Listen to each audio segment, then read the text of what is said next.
Hey guys. So I was thinking yesterday about another situation that happened when I was a teenager that was a terrible, stupid situation to find myself in, and one that could have very easily ended in me being dead or something else along those lines. And that is when I went to my first overage venue. I was 16 at the time. The legal age for drinking in Australia is 18. But when this happened back in '99, the laws were not, well, they always have been strict, but security guards didn't check ID so much as they do now. Like now, if you go anywhere, they take your ID and scan it at the door, no matter how old you are. Whereas previously, if certain venues didn't check ID at all, basically, unless you were really obviously underage, or unless it was like a massive pack of guys and they were trying to break up the guy to girl ratio a bit. But a lot of places, if you got the right security guard, even if they were checking ID, if you got the right security guard, they wouldn't check. So even strict places like the casino, at that point you could just like go around to all the different entrances and eventually you would find a security guard who wouldn't ask you for ID and just let you in. So yeah, anyway, this club was the type of venue where everyone goes to take pills and acid and shit like that. Pretty sure that I was one of the only people there not on drugs. And I was drinking, but I didn't go there intending to take drugs. But I did end up getting drugs. Because I'm getting ahead of myself.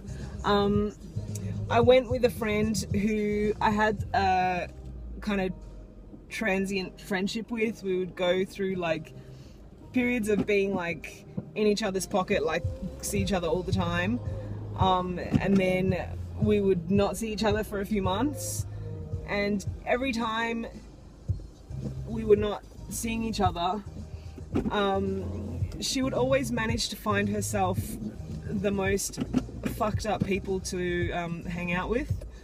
And this is one of those people I met on this occasion. Her name was Jodie, and she was from a suburb in Melbourne called St Albans, which is over, I'd say it's like 45 minutes plus from where I live. Like it's that distance out of the city. And it's the end of the train line. Like there's a St Albans train line, and that's like the last stop on the line. So yeah, she was from there, and she had met my friend previously, and they'd gone to this venue already without me. So we went to go meet up with her, and then I thought we would be going straight away, but she said like, oh no, she has to wait for these guys because she's getting pills off them.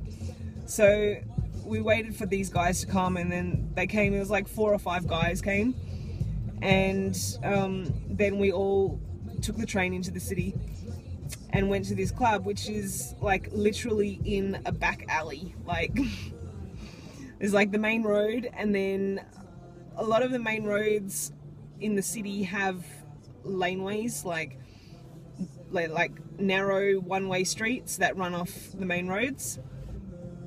But in one of those laneways there was like an alley, like, you know, with like dumpsters and shit, off one of these laneways, which was at the back of like the shops. and that's where the club was, and it was just like a doorway, and you just like go down a couple of sets of stairs, and yeah, you're inside. So yeah, it was a classy establishment. Anyway, so when we got there, we went to the bar, and the guys got drinks for everyone. And they were standing forward at the bar, and we were standing back, like behind them, waiting for them to get the drinks. And then when they got the drinks, they turned and started passing them back to us. So I took one, everyone takes one, and we all go, and we're sitting in this booth. And that's where everything gets sketchy, and I really don't remember very much at all after that. Yeah, fast forward to me waking up the following morning in Frankston, which is another fine suburb of Melbourne, which is again at the end of a different train line, the Frankston line, and again like 45 minutes or more away from the city. Yes, so I was thinking about it, because I was thinking like that was pretty shit for my friend to let me fucking disappear with some random guy. Like, she didn't even know him. Like, it was the first time she'd met any of these guys. She only knew Jody. Yeah, so she just let me go, and I'm sure that she would have been able to tell that I was far more fucked than the number of drinks that I'd had. Like, you know, like, I shouldn't have been that affected by however many drinks I've had. Because, yeah, like I said, I don't remember anything. I found out afterwards that one of the guys had slipped me a roofie. I'm pretty sure that it was intended for my friend, not for me.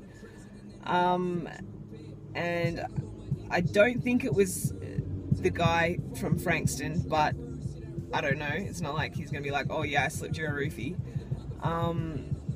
Of course he'll blame someone else, so I don't really know. I honestly don't think it was him, but I don't know. But the more fucked thing is that I actually continued to see that guy for like a while after this happened. And it's one of those things that I just think back and be like, who the fuck does that? Like, who does that? Like, how many people can say like, oh, I got roofied, and then I fucking kept seeing them anyway? Like, like, nobody. Like, that's just fucked.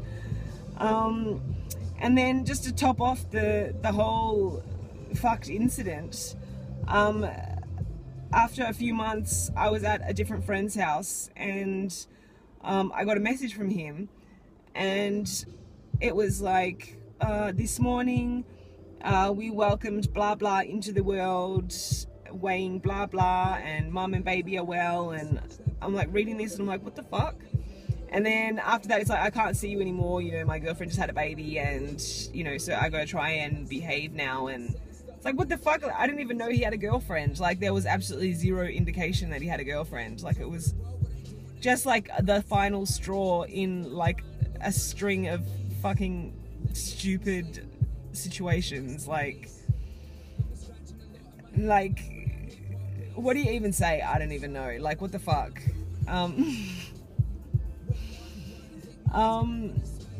That situation could have been terrible.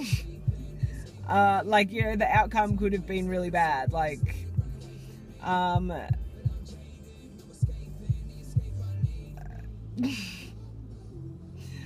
this is why I am terrified for my daughter being a teenager, because, you know, things are much worse now than they were in the 90s.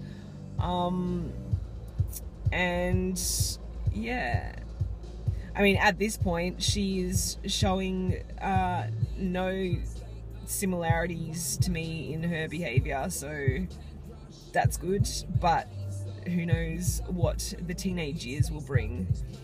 I'm just hopeful because you know, I was already a bit of a jerk when I was her age, so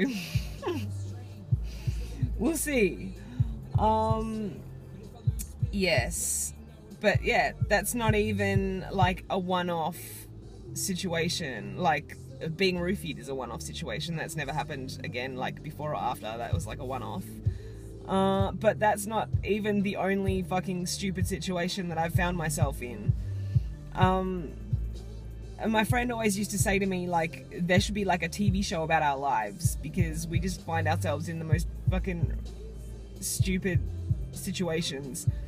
And so many things have happened where it's like, we can't even tell anyone about this because no one's going to believe this shit, because this shit just doesn't happen to anyone else. Like, it really doesn't. Like,